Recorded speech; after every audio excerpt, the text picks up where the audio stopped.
Hi friends, నేను మీ doctor జంగం Vishwanath, psychology మరియు PAE ఫ్యాకల్టీని. అంతేగాక మీకు ఇష్టమైన శ్రీ విద్యా పబ్లికేషన్ పుస్తక రచయితని. ఆంధ్రప్రదేశ్ డిఎస్సికి సంబంధించి ఎన్ని అప్లికేషన్స్ వచ్చాయి అనే విషయం చర్చనీయ అంశమైపోయింది. తద్వారా అభ్యర్థుల్లో విపరీతమైనటువంటి భయం మొదలుకుంది. ఎందుకంటే మా డిస్టిక్లో ఇన్ని అప్లికేషన్లు వచ్చాయి, నా పరిస్థితి ఏమిటి? నాకు ఈడబ్ల్యూఎస్ లేదు, ఎస్సీ లేదు, ఎస్టీ లేదు, నేను నాన్ లోకల్ అప్లై చేసేది ఉండే, కర్నూలు అప్లై చేసేది ఉండే, వైజాగ్లో పుట్టేది ఉండే. ఇలాంటి మాటలు, ఇలాంటి ఆలోచనలు మిమ్మల్ని అస్సలు చాలా భయపెడుతున్నాయి, బాధ పెడుతున్నాయి, చదవనివ్వట్లేదు. కానీ ఒక్క విషయం గుర్తుపెట్టుకోండి మిత్రులారా, ఇవన్నీ ఆలోచనలు చేయడం వల్ల మీరు చదువులో ఇంకా వెనకబడిపోతున్నారు.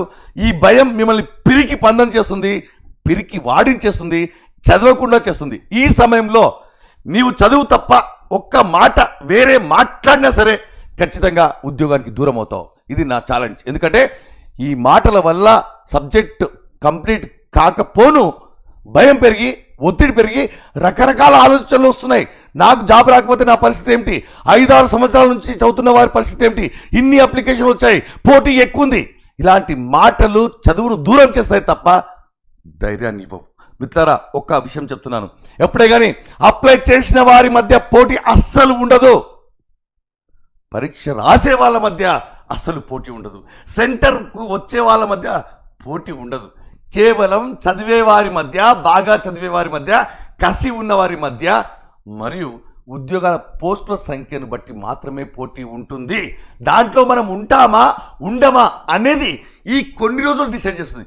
మీరు ఇన్ని రోజులు చదవలేదు, ఇంకా సిలబస్ పూర్తి కాలేదు, ఒక్క రౌండ్ కూడా కాలేదు, కానీ నాకు రివిజన్ అయింది, నేను ప్రాక్టీస్ చేయాలా చేయకూడదా, మరి నేను ఏ స్ట్రాటజీ ఉపయోగించాలి, మొత్తం చదవాలా, సబ్జెక్టు డైలీ ఒక సబ్జెక్ట్ చదవాలా, అన్ని సబ్జెక్ట్ చదవాలా, ఇలాంటి కన్ఫ్యూజన్లో ఉన్నప్పుడు మేము ఉన్నాం బాసటగా, మేము ఆలోచిస్తాం మీ గురించి. దయచేసి మిత్రులారా, అప్లై చేసే వాళ్ళ మధ్య పోటీ ఉండదు, కేవలం చదివే వాళ్ళ మధ్య పోటీ ఉంటుంది. దీనికి అనేక ఫ్యాక్టర్స్ ఉంటాయి. టెట్ అనేది ఒక ఫ్యాక్టర్, టెట్ మార్కులు అనేది ఒక ఫ్యాక్టర్, తర్వాత సీరియస్నెస్ అనేది ఒక ఫ్యాక్టర్. రోజుల సంఖ్య పెరిగే కొద్దీ 7 సంవత్సరాలుగా చదువుతున్నాం, 8 సంవత్సరాలుగా చదువుతున్నారు, మరి వారికి నేను పోటీ ఇవ్వగలంటే 7-8 సంవత్సరాల చదువుతున్నారంటే నోటిఫికేషన్కి మధ్య నిడి ఉంది కాబట్టి చదువుతున్నారు. కాబట్టి చదివారా చదవలేదా, చదివే వాళ్ళ మైండ్లో ఏముంది, మిగతా వాళ్ళకి ఏమొస్తుంది అనే ఆలోచనలు చేస్తే మీ మైండ్లో ఏముందో పోతుంది. కాబట్టి ఈ పిరికి బంద మాటలొద్దు.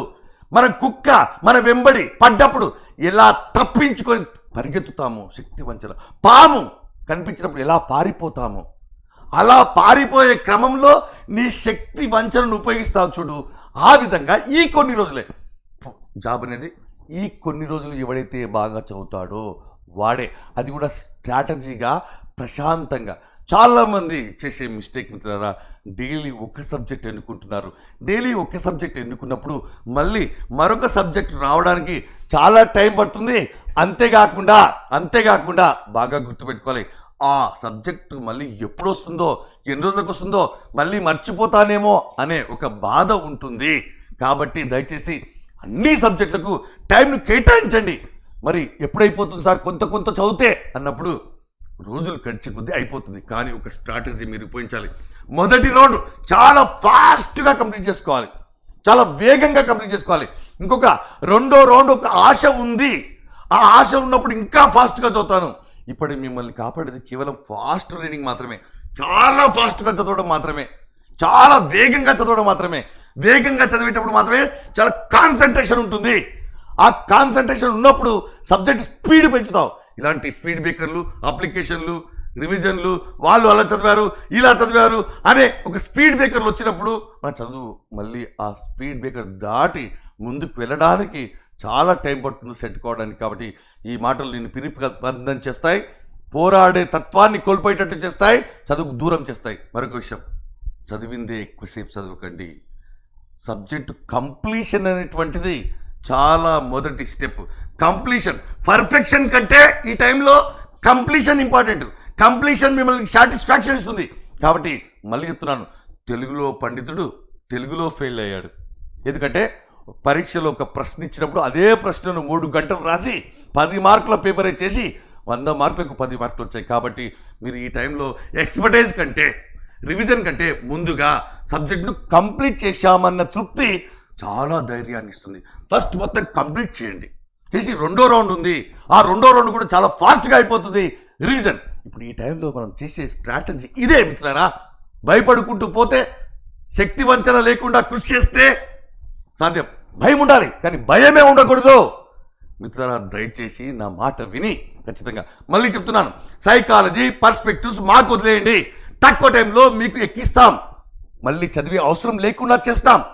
కాబట్టి దానికి ఉద్దేశించే మీకు సైకాలజీ ర్యాపిడ్ రివిజన్ పెట్టడం జరిగింది. ఈ టైంలో మేము కొంత సహాయపడాలి మీకు. కాబట్టి ఎందుకంటే మీకు చదువుకుంటే టైం పడుతుంది, ఆ స్ట్రాటజీ టెక్నిక్స్ ప్రశ్నలు ఎలా వస్తున్నాయి అని ఒకేసారి అక్కడికక్కడే నేర్పించే ప్రయత్నం చేస్తాము.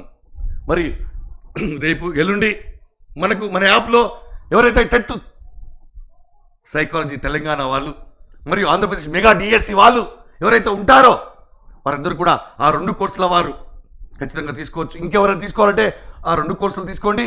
కేవలం 399 పెట్టాం.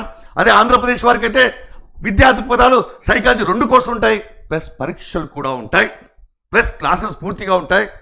మళ్ళీ విద్యా దృక్పథాలు ర్యాపిడ్ రివిజన్ కోర్సు ఉంటుంది. మరియు బాగా చదివిన వారు మనకు ఈ యొక్క pi psychology GK current affairs పూర్తిగా మేము ఇవ్వడం చెబుతుంది. కరెంట్ అఫైర్స్ ఎప్పటికప్పుడు యాడ్ అవుతుంది. మళ్ళీ ఒక పీడిఎఫ్ కూడా పెడుతున్నాను ఇంపార్టెంట్ టాపిక్స్ సంబంధించి పరీక్ష పాయింట్ ఆఫ్ వ్యూలో. మరియు ఇది 499 ఎడ్జిటి వారికి. టాపిక్ చదవండి, ప్రాక్టీస్ బిట్ చేయండి, టాపిక్ చదవండి, ప్రాక్టీస్ బిట్ చేయండి. కానీ వేగం వేగం వేగం వేగం వేగంగా ఉన్నప్పుడు చాలా కాన్సన్ట్రేషన్, ఎక్కుద్దా అనే థాట్ వద్దు, ఎక్కించాలి ఎక్కించాలి. సైకాలజీ టెస్ట్ సిరీస్ ఇదంతా కూడా ఖచ్చితంగా రేపు మనకు లైవ్కు రండి, లైఫ్ మార్చుకోండి. మేము చాలా కాన్ఫిడెన్స్ ఇస్తాను, ధైర్యాన్ని ఇస్తాను, మీపై ఉన్న అపనమ్మకాన్ని నేను తొలగిస్తాను. ఎందుకంటే ఏది కోల్పోయినా జీవితంలో ఖచ్చితంగా నమ్మకాన్ని ధైర్యాన్ని కోల్పోకు, చివరి వరకు పోరాడు, శక్తి వంచన లేకుండా పోరాడు.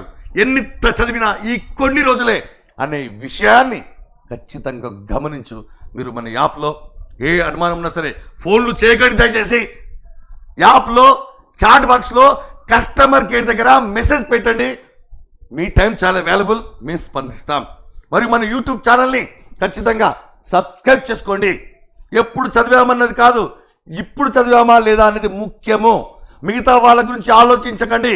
ఒకే ఒక అరటిపండు ఉంది, అందరి వైపు చూస్తే ఆ అరటిపండును అందుకోలేవు, అరటిపండు వైపు మాత్రమే చూస్తే అరటిపండును అందుకోగలవు. ఇదే నేను చెప్పే చివరి మాట మీకు ఈరోజు. కాబట్టి మీరందరూ కూడా ధైర్యంగా ఉంటారు, పోరాడతారు, పిరికి పందలు కారు, భయం కాదు, అభయం, అభద్రత కాదు, భద్రత. కాబట్టి ఎవరి గురించి ఆలోచించకండి మిత్రులారా. మీ గురించి ఎవరు ఆలోచించరు, నేను ఆలోచిస్తాను, మీ తల్లిదండ్రులు ఆలోచిస్తారు. కాబట్టి ఖచ్చితంగా మన ఛానల్ని సబ్స్క్రైబ్ చేసుకోండి. పోస్ట్ పోన్ గురించి ఆశలు వద్దు, కేవలం సబ్జెక్ట్ అయిపోతుందా లేదా అనేటువంటి ఆశలు మాత్రమే కావాలి. ఆశలు అడియాశలు కాకూడదు. అసలు నువ్వు వదలవు, పట్టరాదు, పట్టిన పట్టు వదలరాదు. అసలు భయపడకు, మేమున్నాం. 100%గా మన ఛానల్ని సబ్స్క్రైబ్ చేసుకోండి, మన యాప్ని డౌన్లోడ్ చేసుకోండి. సైకాలజీ ర్యాపిడ్ రివిజన్కు రండి. All the best.